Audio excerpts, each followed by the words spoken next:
योगा या म्हणजे मागाव सर्कल आहे, प्रयाग असो किंवा प्रफुल असो किंवा तिकडली जे माझा नंदू मस्ती असो, किंवा पाठ प्रेम करणारे सर्वीचे आमचे सगळे सदानंद असो किंवा आमचे रुपेश असो, सगळे प्रेम करणारे माणसं विरोधचे दादा असतो किंवा नरसिंह असो, सगळ्या तळ्याकडा साहेब 219 गाव फिरलो, 347 बूथ फिरले. सर एकाही आमदाराला हे माहिती नसतं, जे झालेले आमदाराला माहित नसतं, पडलेल्या आमदाराला माहित नसतं. 347 बूथ आणि 219 गाव, त्याच्यामध्ये वाडे तांड्या पाडे गाव ग्रामपंचायत ट्रिमेंडस काम केलेलं गणपतराव मानेला माहिती आहे. सगळं असं काम करत असताना काँग्रेसमध्ये धंदावतीचं काम केलं आणि काम करत असताना माझी एवढीच अपेक्षा होती, मी रोजंदारीनं काम करत होतो, मागेल त्याला काम कामाप्रमाणे दान, एवढीच माझी अपेक्षा होती. मी काही पैसे मागायला काँग्रेस पक्षामध्ये नव्हतो, एवढी अपेक्षा होती की मी काम करतो तर माझ्या पाठवून कुठंतरी शाबासकी मिळावी, एवढीच रास्त अपेक्षा होती त्या पक्षाकडून.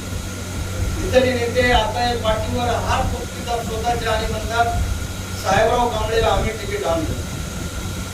साहेबराव कांबळेला कोण तिकीट आहे? शांतपणाने झोपताना त्यांनी विचार करावा 12 वाजता आणि 12 वाजून 1 मिनिटाला फोन करावा मला की साहेबराव तिकीट तुमचं तुम्हीच आणलं. पुन्हा एमएलसीचं तिकीट होतं माझं, त्यांनी त्यावेळेस पुन्हा विचार करा तिकीट कोणाचं आणलं, तुमची काय ओळख होती, तुमची अवकात काय होती हे साहेबराव कांबळेला माहित होतं. फक्त मला फोन उडायला लावून त्यांनी एवढीच रास्त अपेक्षा होती. तरी पण मी तळागाळात प्रामाणिकपणाने काम केले, पक्ष वाढवण्याचं काम केले. माझ्या रक्तात इथं जे आहे, ज्याचे खावे मीठ त्याचे कामे करावे नीट, म्हणून जिथं मी होतो तिथं प्रामाणिकपणानेच काम केलंय. आता मी शिवसेनामध्ये झालो, शिवसैनिक झालो, तिथं सुद्धा गाव तिथं शाखा आणि घर तिथं सैनिक झाला पाहिजे, एवढीच माझी वाट. मी जे शिवसेनेमध्ये गेलोय तुम्हाला माहित नसेल, कधी त्याला शिवसेनेचा बाल्यकिल्ला म्हणून ओळखला जाते. ॲडव्होकेट शिवाजी माने उभे होते. माने साहेब शिवसेनेच्या तिकिटावर उभे राहिले आणि किनवट सारख्या बंदी भागात मी नोकरीवर असताना टॉयलेट पेपरवर गाडीच्या बोनटवर उभं राहून त्यांचा प्रचार केला. असाच माईक हातात ओरिजिनल शिवसैनिक आहे, शिवसैनिक म्हणून राहणार, शिवसैनिक म्हणूनच मरणार आहे, थोडं मात्र अतिशय ट्रिमेंडस काम केलेलं आहे त्या पक्षामध्ये. नंतर योगायोगाने नोकरीमध्ये सगळे खास वेळ करताना राजीनामा दिला आणि त्या पक्षात गेलो. त्या पक्षात जात असताना डोळ्यावर कातड ओढून गेलो. इलाज नव्हता, इथं विजिटला तिकीट होतं. माझ्या नेत्याने सांगलं होतं त्यावेळेस, अरे विजिटला तिकीट आहे, प्रयत्न करू नको तिकडं, कारण तिथं विजिट नाही तर नाही काँग्रेस तरी करून मी प्रयत्न केला. कारण साहेबांनी त्या रात्री मला 1:30 वाजता फोन केला. सभापती साहेब सांगलं तू आता इकडे ये, तू काँग्रेसमध्ये होता तोपर्यंत तुला मी म्हणलो नाही, तुला काँग्रेसनं काढलं, काँग्रेसनं तुझा अपमान केला. एवढं मोठं काम करत असताना स्टेट लेवलला तुझं पद होतं, स्टेट लेवलच्या माणसाला काढायचा अधिकार फक्त सेंट्रलला आहे, तरी तुम्हाला स्टेट लेवलला काढलं. तू आता माझ्याकडे सन्मानाची वागणूक देतो. बिनधास्त एका शब्दात माझ्या नेत्याला मी म्हणलो होय मी येतोय, मला फक्त काम करायचं. सांग तुला काय पाहिजे, तुला अजिबात काही पाहिजेत नाही साहेब, मला फक्त मला गाव तिथं शाखा आणि घर तिथं सैनिक तयार करायचा, एवढीच रास्त अपेक्षा माझ्या पाठीशी तुम्ही उभं राहा. अरे वाघ आहे म्हणजे वाघ, वाघ तुझ्या अर्ध्या रात्री पाठीशी उभा आहे एवढी गॅरंटी देतो. यालाच एकनाथ शिंदे असं म्हणतात. आणि साहेब आमची किती लढ्यात रात्रीला सरांना बोललोय, साहेबांना बोललोय, शहराध्यक्षांना बोललोय, साहेब आपल्याला परवाच्या दिवशी उद्या जायचं आहे 11 वाजता. म्हणजे तुम्ही सांगायला येतात मी तर वाटणच आहोत म्हणजे आपली साहेब. सरळ म्हणजे मी वाटण आहे तुमचं साहेब, म्हणजे 11 वाजता पोहोचायचं आहे, आपण माणसं आणायचे कसं करतात. हे वाघ मंडळी, हे शिवसैनिक मंडळी वाघासाठी माझ्या पाठीशी धावले. 600+ लोक नूतन भविष्यातल्या बंगल्यावर नंदनवनला थांबले आणि साहेबांनी आमच्यासाठी 2 घंटे दिले. आतापर्यंतची प्रेस बघा, त्या प्रेस मध्ये डीसीएम साहेबांनी कोणाला बाजूला घेतलं नाही, पण साहेबराव कांबळेला बाजूला घेऊन प्रेस अटेंड केली त्यांनी. त्याला म्हणतात वा. आम्ही काय मागले, सरांनी फक्त एकच मागणी केली की माझ्या लाडक्या बहिणीला न्याय मिळावा, जिल्ह्यातील तमाम शेतकऱ्यांचा पीक विमा द्यावा आणि छत्रपती शिवाजी महाराजांना डांबून ठेवले त्याच्या पुढचा अतिक्रमण काढावं एवढी सरांनी मागणी केली आणि ती साहेबांना मागणी केली आहे. आम्ही पालकमंत्री महोदयाकडे पुन्हा मी गेलो साहेबांनी त्यावेळेस सुद्धा त्यांनी एसपीला फोन केला आणि सांगलं हकीकत की ते काढावं लागेल. आता हकील वगैरे कमिशनर आहेत त्याचा पाठपुरावा मला माहित आहे मंत्रालयात कसा करायचा तुम्ही कळतो, तुम्ही त्याची काळजी करू नका. राहिला प्रश्न तुमच्या पाठीशी उभं राहायचा, तुमच्या सुखात तुमच्या दुःखात आहे आणि तुमच्या कोणत्याही कारणात साहेबराव कांबळे आमच्या या सर्व पदाधिकारी असतात यांच्या मार्गदर्शनाखाली मी काम करेल आणि उभा राहील थोडं तुम्हाला गॅरंटी. मी आलोय कोणत्या लोभापायी आलो नाही. मला माहित आहे ते बीजेपीची सीट आहे, ते मला माहित आहे. मी काय एवढा अज्ञानी नाही. बीजेपी सीट असताना शिवसेनेत का आलो? फक्त मी माझ्या स्वाभिमानासाठी आलो. भाऊचं पीक या तालुक्यात आहे असं म्हणतात तुम्ही साहेब. अरे सोडलेल्या काँग्रेसमध्ये किती भाऊ आहेत तुम्ही विचार करा ना. हे भाऊ ते भाऊ गोट्या खाले भाऊ भाऊ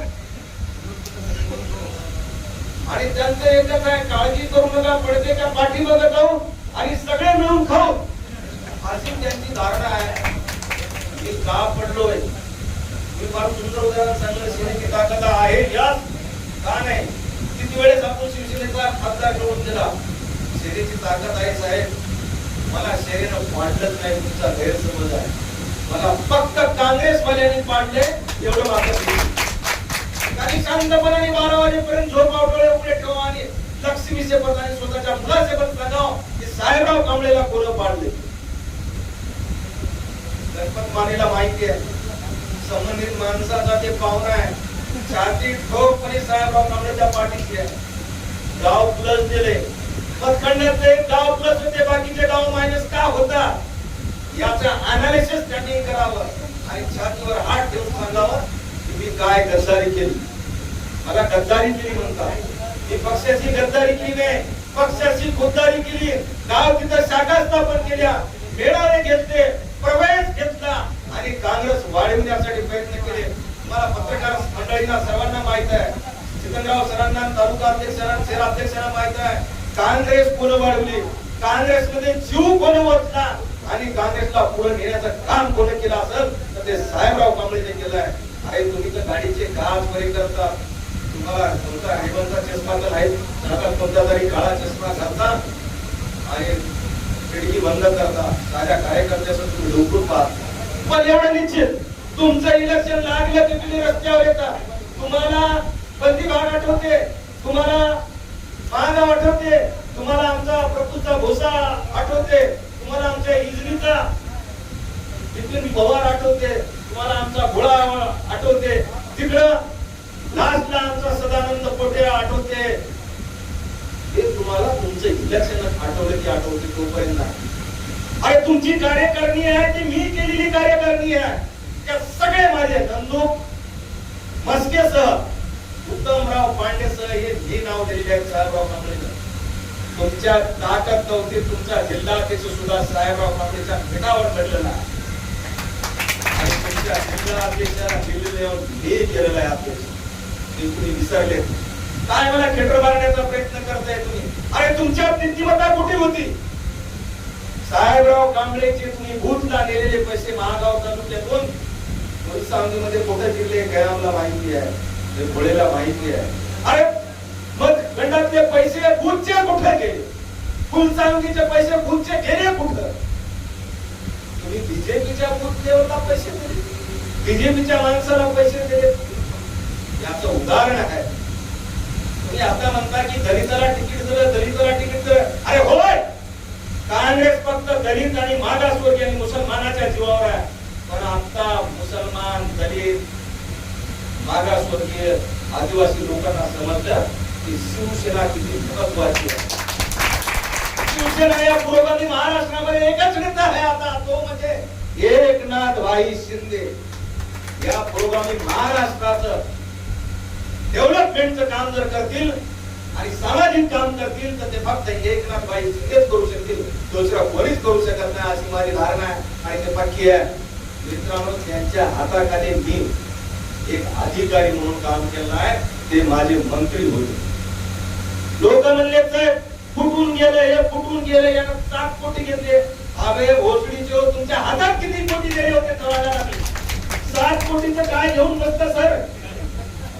तुमच्या हातात किती दिले ते सांगा ना. तुमच्या बाप जर मी पाहिजे नव्हते ते पैसे दिले तरी मी महागाव मधून मायनस राहतो. देशाचा नेता स्वतःला शहाणा समजते. माझं जर तोंड उघडलं सांगतो, कपडे सोडून जर नाही पळाले आणि जमीन जर त्यांना नाही कमी पळाली तर साहेबरावच्या बापाचं नाव उजळून ठेवा. वेळ एक दिवस येईल, त्यांनी फक्त आणू नये. आणली तर कपडे सोडून पळावे लागतील. तुम्ही माझ्या समाजाचं काय हे बसला, माझ्या समाजाचं काय भले केले मला माहिती आहे. माझा समाज कुठं आणि कुठं आहे ती मी जबाबदारी स्वीकारतो ना. तसं तुम्ही तुमच्या समाजाची जबाबदारी स्वीकारा ना. तुम्ही पैसे कुठं नेलेत मला माहिती नाही. पत्रकार मंडळी आहेत ती सांगतील, अरे रिअल टाकताय, काही चूक नाही.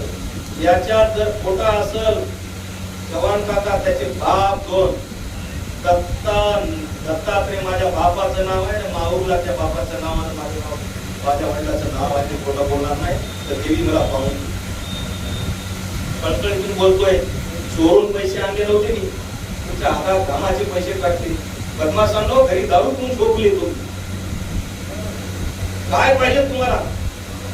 ठीक आहे, आता हे स्टेज नाही बोलण्याचं, पण तुम्हाला सांगतो मित्रांनो, तुमच्या सुखात, तुमच्या दुःखात, तुमच्या कोणत्याही कारणात, कोणत्या ऑफिसला काम पडलं तिथं हे ऑफिस शिवसेनेचं आजपासून. तालुका प्रमुख बसतील, माझे गुरु बसतील, बाकीचे सगळे मंडळी बसतील. आलेला माणूस येतो उपासी जाणार नाही. तिथून काम करून जाईल. तिथं माझे 2 पी अक्षय रबडके, अमोल पतिंगराव, दोन्ही मराठा समाजाचे माणसं आहेत. 2 कॅम्प्युटर आहे, 2 फोन आहे. येथून प्रत्येक ऑफिसला तुमचं काम होईल. त्या ऑफिसला माझा माणूस जाईल. त्या ऑफिसला नाही ऐकलं त्या अधिकाऱ्यानं तर मला फोन येईल आणि मी मंत्रालयातून एखाद्या अधिकाऱ्याचा फोन तिथं जाईल. एवढी तुम्हाला गॅरंटी देतो. प्रत्येक काम माझ्या नागरिकाचं झालं पाहिजे, त्यासाठी इथं ऑफिस आहे. ही बाजूची कॅन्टीन आहे. इथंच राहायचं, इथंच काम करायचं आणि माझ्या येथून काम करून घ्यायचं. एवढी तुमच्याकडून रास्त अपेक्षा बाळगतो. जास्त बोलत नाही, बोलायचं भरपूर आहे. पत्रकार मंडळी आली आहेत, त्यांना हितूच आहे, मला काहीतरी ते बोलतं करणार आहे. बिलकुल तुमच्या मनात आलं तसं विचारा, त्याचं उत्तर द्यायला मी संग्राम सर, माझे गुरु, आमचे तालुका प्रमुख, शहर प्रमुख, आम्ही खूप उत्तर द्यायला. आमच्या पोटातच पाप नाही ना काका. ज्याला भीती कोणाला आहे, जे मळके आहेत, गिल्टी फील करतात, त्यांना भीती आहे. मला काची भीती आहे? अरे काय उगाच तोंड उघडू नये. असो, मी या परिवारात आलो, आपण सगळा परिवार एक आहोत आणि आता आपल्याला एक परिवार म्हणून सुखात दुखात म्हणून आपल्याला पुढे काम करायचं आहे. आपल्याला जिल्हा परिषद पंचायत समिती लढवायचे आहे. कोणतं इलेक्शन येईल समोरचं कोणतं असू द्या, छोटं का असणार, कार्यकर्त्याच्या जीवाला जीव लावायचा होती साहेबाचा आणि साम दाम दंडा सहित त्या कार्यकर्त्याच्या पाठीमागा आपला प्रयास करायचा.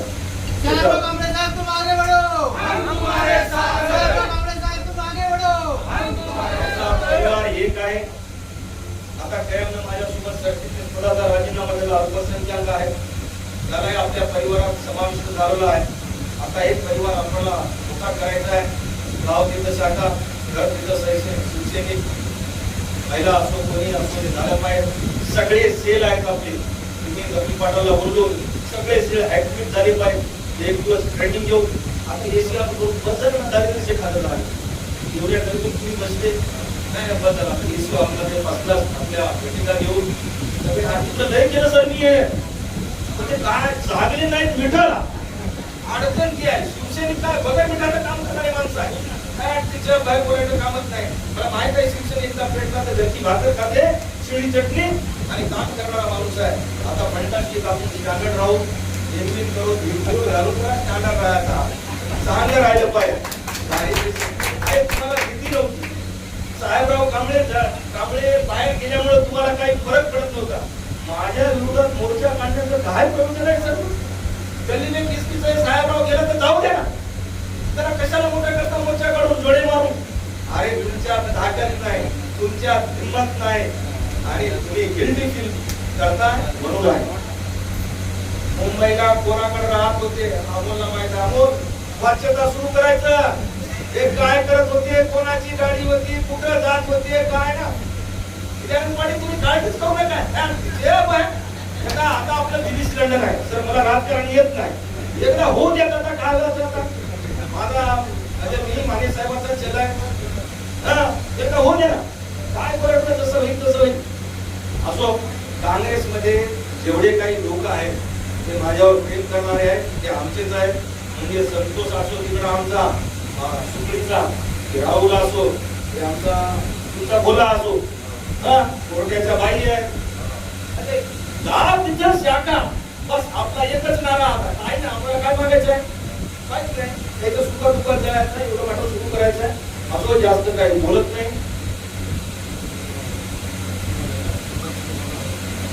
आणि उद्या मंत्री महोदयाचा 56वा दिवस आहे आणि सरांच्या कल्पनेतून अध्यक्ष साहेबांच्या कल्पनेतून 2026 चालू आहे आणि 2026 12 फुटाची झाडं सरांनी आणलेली आहेत.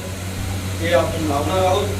मोठा वाढदिवस आपण करणार आहोत. ते वाढदिवस घेणार नाहीत आपला. त्याचं कारण असं आहे, त्यांचे काका वारलेले आहेत, तर 6 महिन्यापूर्वी त्यांची आई वारलेली आहे. नंतर माझं काल बोलणं झालं, पराशी झालं, म्हणजे माणूसचा कदाचित घेणार नाही, परंतु आपण त्यांचा आपला वाढदिवस साजरा करू. आणि परवाला आम्ही तुम्हाला सूचना देतो, त्याच्याप्रमाणे तुम्हाला ताकदीने यावं लागेल. परवाला एक महाराष्ट्रातला मोठा नेता, आता काँग्रेस कोण करत नाही, आम्ही सांगतो, येणार आहे, उपोषणाला भेट देणार आहे, तुमच्याशी 5 मिनिट विचारपूस करणार आहे आणि जवळपास 1000 मोटरसायकलचं माझं नियोजन आहे. त्या 1000 मोटरसायकल नाही तर कमीत कमी 500 तरी मोटरसायकल सगळ्या कार्यकर्त्यांच्या त्या रॅलीमध्ये हे सगळं आपण उद्या आज आम्ही नियोजन करतोय. त्याचंही आपल्याला नियोजन आहे. प्रत्येक कार्यक्रम आपल्याला करायचा आहे. काँग्रेस सारखं याला इव्हेंट म्हणून बघायचं नाही. काँग्रेस कसं बघत होतं इव्हेंट, त्याला इव्हेंट म्हणून बघणार नाही. आता आपल्याला आपल्या जीवाभावाचा कार्यकर्ता भेटलाय, जीवाभावासारखं काम करायचं आहे आणि पक्ष पुढे न्यायचा आहे. एवढंच मी तुम्हाला सांगतो. माझ्याकडे कोणतेही काम असेल, मंत्रालयाचा असो, जिल्ह्याचा असो, तालुक्याचा असो, हे मंडळी सगळे काम करणारे आहेत. मी त्यांच्या स्वतःखाली काम करणार आहे, काळजी करू नका. हे सगळे स्टेजवर बसलेले आदरणीय माझे मित्र मंडळी आहेत, त्यांच्या हाताखाली मी काम करणार आहे. याच्या शिवसेनेत लहान आहे, आम्ही मोठे असं काहीच बाळगू नका. तुम्ही अर्ध्या रात्री फोन करा, जय महाराष्ट्र म्हणा, बिनधास्त पुणे ऑफिसला जा, माझं नाव सांगा, सरांचं नाव सांगा, सभापतीचं नाव सांगा. नाही केलं तर मला सांगा, मी कुठूनही फोन करतो, काळजी करू नका. एका विडूळच्या काँग्रेसच्या कार्यकर्त्याला फोन केला, साहेब मला प्रवेश करायचा, कसं करू, काम करायचं सा. मग त्याला खरं खरं सांगितलं, मुला साहेब माझी डीपी बदलायची, किती वेळात दिली, संध्याकाळपर्यंत आली तर मला तुमचे संदेश लावा, आभार नको शेतकरी मदत करतो. दुपारपर्यंत डीपी गेली, दुपारपर्यंत गेली, काय माहिती तासार वेळ आपल्याला फोन केला, दुपारपर्यंत डीपी गेली. काही अडचण नाही, तुम्ही मला फोन करा, कोणाला फोन करू नका. तिकडे जाऊन कंटाळता तुम्ही, त्याच्याकडे जाय, त्याच्याकडे जाय, त्याच्याकडे जाय, बोलत जाते, तिकडे काहीच होत नाही. तुम्ही आपल्याकडे आपण काम करू, काहीच नाही. सरकार आपलं आहे, काय सरकार आपलं आहे आणि नगरपालिका आपली आहे. नगरपालिकेवर कोणी दावा करायचा नाही. साहेबराव कांबळेचा दावा आहे आणि एकनाथ शिंदेचा दावा आहे. एकनाथ शिंदे साहेब नगरपालिकेचे महाराष्ट्राचे मंत्री आहे. नगरपालिका आमच्या ताब्यात आहे. कोणी वाघाचा कातडं घेऊन वाघ होण्याचा प्रयत्न करू नका, असं तुम्हाला याच्यामधून सांगतो. ओके, जास्त बोलत नाही. सर्वांना जय हिंद, जय महाराष्ट्र.